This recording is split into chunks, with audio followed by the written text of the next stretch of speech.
Assalamualaikum warahmatullahi wabarakatuh.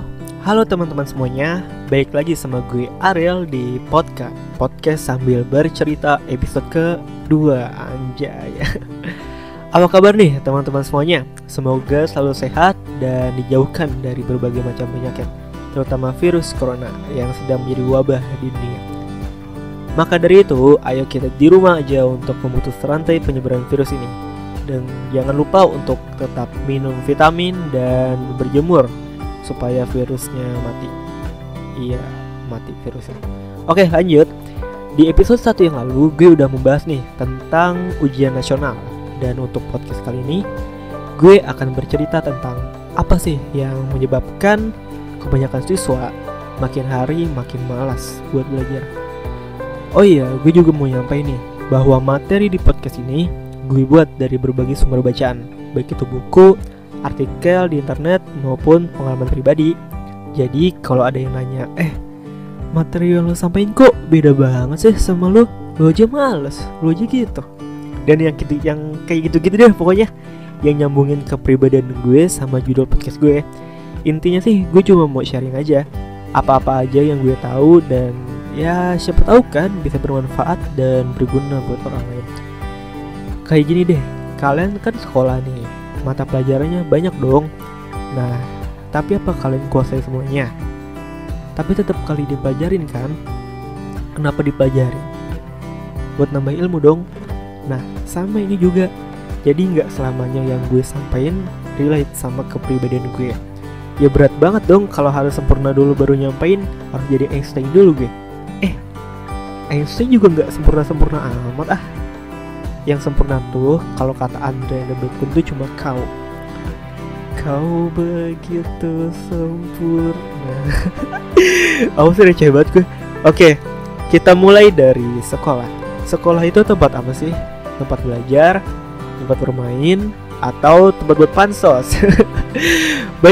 banyak sih sekarang orang-orang tuh pansos di sekolah. Ya nggak apa-apa sih kalau ada isinya dan ada manfaatnya. Tuh kan jadi pansos-pansosan. Balik lagi deh, sekarang kita sekolah nih karena apa? Karena keinginan, karena kebutuhan, atau karena tuntutan, atau karena paksaan dari orang tua. Terus tujuan kita sekolah apa? Buat cari ilmu, cari kerja, atau cari nafkah. Tapi ada loh anak yang cari nafkah di sekolah. Iya, cari nafkah, bukan buat diri saya sendiri, tapi buat keluarganya.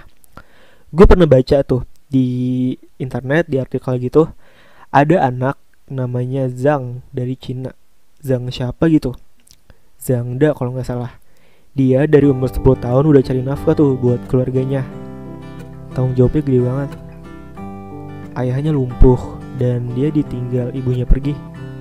Jadi tiap pulang sekolah dia harus cari nafkah buat gerakin kehidupannya, buat makan dan kebutuhannya juga deh. Dia tiap pulang sekolah jadi tukang batu. Tukang batu itu kayak orang yang mecahin batu yang gede, dipecahin jadi batu yang lebih kecil, biasanya buat bahan bangunan gitu. Kebayang gak sih anak sekecil itu tuh 10 tahun udah mikul beban yang berat, ditinggal ibunya, ayahnya lumpuh, dan harus cari uang sendiri buat pengobatan ayahnya dengan kerjaan yang seharusnya dikerjakan sama orang dewasa.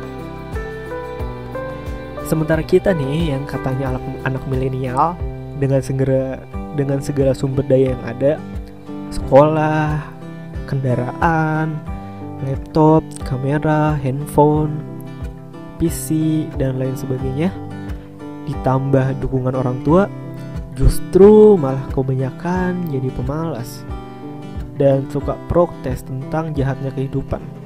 Padahal kan bukan kehidupannya yang jahat, kitanya aja yang lembek. Itu kan jadi sedih. Oke, balik lagi ke topik. Kenapa siswa makin hari makin malas buat belajar? Menurut gue ada 3 kemungkinan. Yang pertama adalah kesalahan pada sistem pendidikan kita yang terlalu memaksa nih anak-anak mempelajari semua mata pelajaran dan tidak memfokuskan pada beberapa mata pelajaran yang benar-benar sesuai dengan bakat dan minatnya anak itu. Coba deh ingat-ingat lagi. Dulu nih ketika kita TK, taman kanak-kanak, keinginan sekolah tuh masih tinggi. Iya, kayak rasa buat sekolah tuh aduh harus sekolah nih, karena masih ada gitu gregetnya, masih ada tuh rasa pengen ke sekolah, kayak nyesel gitu ketinggalan. Ya walaupun awalnya malu dan selalu ngumpet di belakang rumah atau enggak minta ditungguin di depan gitu. Iya gak sih? Atau cuma gue doang? Ya kayak gitu deh. Jadi menurut gue ketika TK keinginan kita buat sekolah masih tinggi karena kita lebih sering main. Iya, lebih sering bermain sama teman-teman, sering jajan.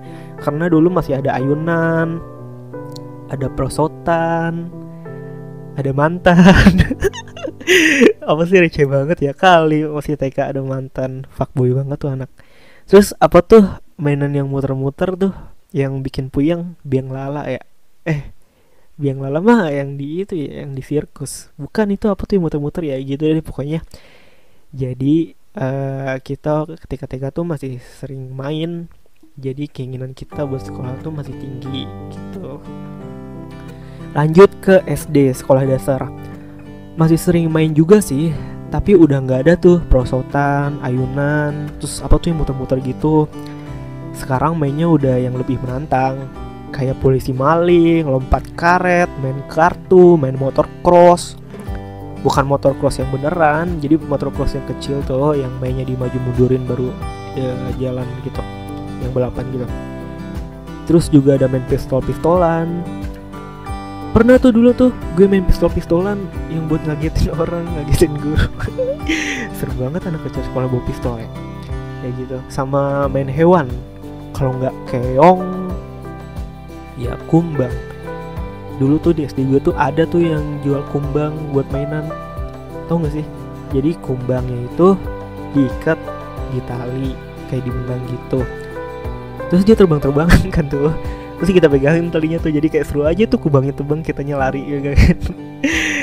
Seru sih, tapi nyiksa ya. Namanya anak kecil kan, dulu pikirannya suka yang aneh-aneh gitu deh. Belum terbuka lah pikirannya. Nah di SD juga pelajarannya nih udah meningkat nih. Yang tadi di TK kita cuma belajar calistung, belajar ngaji, belajar sholat. Di SD ningkat tuh, jadi ada pelajaran PKN, matematika, bahasa, IPA, IPS, TIK, SBK, dan kalau gue dulu ada namanya PLKJ, Pendidikan Lingkungan Kebudayaan Jakarta. Ditambah lagi pas SD udah ada yang namanya UTS, UAS, sama UN. Nah jadi lama-kelamaan waktu bermainnya berkurang kan, dan udah berkutat juga sama banyak pelajaran. Bahkan semua pelajaran yang kita nggak suka, yang kita nggak minat. Lanjut ke SMP. Sebenarnya sama aja sih kayak SD, cuma di SMP kita dituntut untuk lebih aktif berorganisasi. Di SMP tuh udah ada OSIS, ekskul, dan lain-lain. Nah lanjut nih ke SMA. Selain mata pelajarannya yang banyak, organisasinya yang padat, di awal masuk kita juga dituntut nih untuk memilih jurusan apa yang kita mau. Kalau zaman gue itu antara IPA dan IPS, karena sekolah gue belum ada tuh jurusan bahasa. Nah ini nih kemungkinan kedua yang menyebabkan siswa makin belajar. Nah ini nih kemungkinan kedua yang menyebabkan siswa makin malas buat belajar. Ya salah jurusan. Sekarang tuh banyak siswa yang merasa dirinya salah jurusan. Minatnya di IPS tapi masuknya justru di IPA, atau kebalikannya. Terus pasti deh ada orang-orang yang komen, ya salah siswanya dong, udah dikasih pilihan malah milih yang gak minat. Bentar dulu Burhanuddin, kita juga gak bisa langsung menjudge kalau misalnya dia salah karena ulahnya sendiri. Ada banyak faktor. Faktor pertama, yaitu tadi kita dibiasain dari SD untuk belajar semua mata pelajaran, sehingga kita jadi kebingungan sendiri minat kita ada di mana. Ada yang dulu SMP-nya pintar matematika, tapi ketika dia di SMA dia nggak cocok di fisika, malah lebih cocok di ekonomi. Ada yang jago IPS, tapi malah lebih jago ngafal biologi dibanding sejarah. Semua kemungkinan tuh ada. Ditambah lagi kita yang masih remaja, masih labil dan belum mengerti banget pelajaran seperti fisika, kimia, geografi, ekonomi, sejarah. Karena ya di SMP itu belum dipelajari secara detail, belum dipelajari secara mendalam. Kemungkinan yang selanjutnya, ya faktor yang selanjutnya karena tuntutan orang tua. Mungkin masih banyak sih pendapat di lingkungan sekitar kita bahwa pilihan orang tua adalah pilihan yang terbaik. Iya, bener sih itu, pilihan orang tua adalah pilihan yang terbaik. Tetapi orang tua juga harus bijak, juga harus memikirkan nih anaknya itu cocok atau enggak, anaknya itu minat atau enggak di bidangnya. Karena apa? Karena yang menjalankan itu anaknya, bukan orang tuanya. Bener gak sih? Bener kan? Jadi orang tua itu kan sebagai support buat anak-anaknya. Yang merasakan langsung, yang terjun langsung ya anaknya.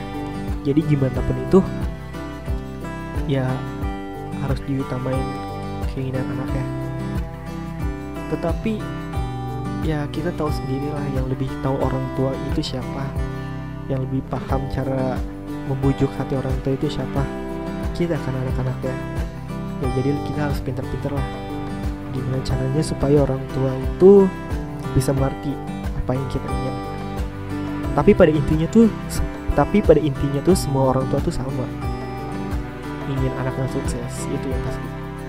Oke, balik lagi ke kemungkinan terakhir. Ya, kemungkinan terakhir siswa menjadi malas belajar adalah dari kitanya sendiri yang gak bisa mengelola waktu. Sehingga yang terjadi adalah capek, bosan, malas, dan hal lainnya yang bikin mood kita rusak. Sehingga ganggu pelajaran, semangatnya jadi turun, dan juga mengganggu angka produktivitas. Yang biasanya tiap hari ada waktu buat ngerjain PR di rumah, makin kesini makin naik, PR malah dikerjain di sekolah, bahkan gak dikerjain. Iya, gue juga pernah ngalamin sih kayak gitu. Emang pas itu lagi sibuk-sibuknya ya, kayak ngerjain PR, udah malam nih, capek sekolah, pulang sore, ada eskul, ada OSIS. Ya gitu sih. Kadang kita juga pernah kayak gitu. Stres, manajemen stres itu paling penting. Stres itu jangan dipendam, lampiasin aja ke hal yang lu suka. Nongkrong, jalan sama temen, shopping, nonton bola, dan lain-lain. Ada waktunya kita belajar, ada waktunya juga kita untuk beristirahat dan lebih peduli sama diri sendiri. Kalau kata orang mah, cintailah diri sendiri terlebih dahulu sebelum engkau mencintai orang lain. Karena jika sendiri aja belum bahagia, apa bisa kita bahagiain orang lain? Baper kan jadi ya. Oke, jadi kesimpulannya adalah ada beberapa faktor yang menyebabkan siswa semakin hari semakin malas buat belajar. Yang pertama adalah sistem pendidikan yang terlalu memaksa siswa mempelajari semua mata pelajaran. Yang kedua adalah salah jurusan. Yang ketiga adalah ketidakmampuan kita dalam mengelola waktu. Jadi kita harus kembali kepada diri kita sendiri. Ingat alasan kita sekolah untuk apa, tujuan kita apa, dan yang paling penting bagaimana cara kita mewujudkannya. Oke, iya, bagaimana cara kita mewujudkannya. Iya itu, keren gak sih? Keren ya.